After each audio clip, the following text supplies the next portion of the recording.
Hello, welcome and welcome back to my another video. আমি চেকুন gate মানে 10 পৰ্বতীয়া মন্দিৰৰ পৰা ওলাই আমি পোনে পোনে গ'লো চিত্ৰলেখা উদ্যানলৈ, যাক কল পাৰ্ক বুলিও কোৱা হয়। ইয়াতে এন্ট্ৰি ফিজ হৈছে 30 টকা।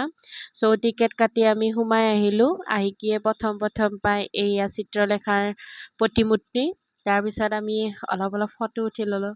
যিহেতু আমি য'ত গ'লেও ফটো উঠাটো মেণ্ডেটৰী, ছোৱালীৰ কথা না। সকলো ছোৱালী বুলি নহয়, আজিকালি ল'ৰাবিলাকেও বাৰু ফটো উঠে, হ'লেও ছোৱালী মানুহ এখন ফটোকে এটা পজতে দুবাৰ তিনিবাৰ উঠিব লাগিব। তাৰ পাছতহে কোনখন ভাল হৈছে চিলেক্ট কৰি আপলোড কৰিব লাগিব। মাথৰ ওপৰত বহুত কাম আৰু আমাৰ। তাৰ পাছত আমি চিত্ৰলেখা পাৰ্কখন যথেষ্ট ডাঙৰ, আৰু কোল পাৰ্ক বুলি কোৱাৰ কাৰণ হৈছে এইটো ঠাণ্ডা পৰি থাকে। মানে পাৰ্কখন বহুত ঠাণ্ডা, ইমান গৰম নহয়। তাৰপিছত এখন ভাৰতৰ মেপো আছে তাতে। তাৰপিছত আমি গ'লোঁ ব'টিং কৰিবলৈ। ব'টিঙত এখন নাৱত 50 টকা, মানে 4জনৰ ভিতৰত 50 টকা দিলেই হ'ল। বহুত কমতে পোৱা যেন লাগিছে। এজনৰ ধৰা হ'ল এৰাউণ্ড 12 ৰুপিজ মানকে পৰিব আৰু। তাৰপিছত গ'লোঁ আমি চিখাৰ যি জমনি, যেতিয়া মানে তাৰ দাদাকেইজন থাকে না আমাক নাৱত বহাবৰ কাৰণে, দাদাজনে সুধিছে, হেৰি তোমালোকে আগতে চলাই পাইছানে? চিখাই পাইছোঁ, ক'ৰবাত উঠিব নিদিব বুলি তাই তেনেকৈ ক'লে। তাৰ পাছতহে আচল কথাটো ওলাল। তাই নাজানে, উঠিব ভয় কৰি আছে। কিয় ফাঁকি দিছা তোমালোকে, যদিও চলাবই নাজানা, এনেকৈ কৈছে।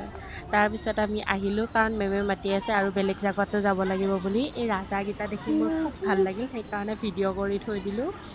তাৰপাছত আমি জল্দিকে ওলাইছোঁ। বহুত এইবোৰত মোৰো বাচ্ছাৰ নিচিনাকৈ এইগিলা জুংলা বা এনে চুঁচৰিব মন যায়। কি ক'ম আৰু, अभी भी मैं छोटी बच्ची जैसी ही हूँ। मेरा मन छोटी बच्ची है।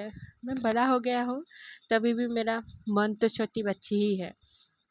তাৰ পাছত আমি গ'লোঁ গণেশ ঘাটত আমি ছাইডেৰে সোমালোঁ। যাওঁতে আপোনালোকক গেটটো দেখাম বুলি ভাবিছোঁ। তাৰপিছত মন্দিৰত সেৱা ল'লোঁ, ঘাটটো দেখাই ল'লোঁ। তাৰপিছত ইমান সুন্দৰ পৰিৱেশ, কিন্তু পানী বেছি হোৱাৰ কাৰণে একদম তালৈ যাব মানা কৰিছে। তাৰপিছত আমি সেৱা লৈ ঘূৰি আহিলোঁ। আহি আৰু কোনোবা কিবা কিবি বস্তু কিনিছেও। তাৰপিছত মেমে আমাক চিঙৰা মিঠাই খোৱালে। খোৱাৰ পাছত আমি আৰু বেলেগ জেগাত যাই আছোঁ, আপোনালোকে চাই থাকিব।